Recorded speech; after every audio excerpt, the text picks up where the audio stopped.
Hola, mi nombre es Ahmad Rafi Izzuddin bin Yusuf. Mi número de matrícula es C23A0920. Hola, mi nombre es Ahmad Rafi. Tengo 22 años.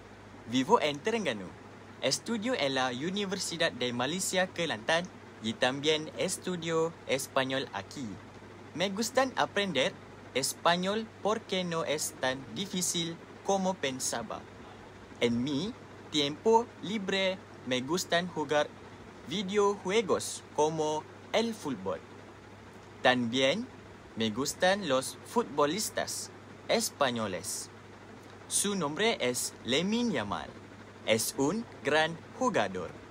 Sueño con viajar a España.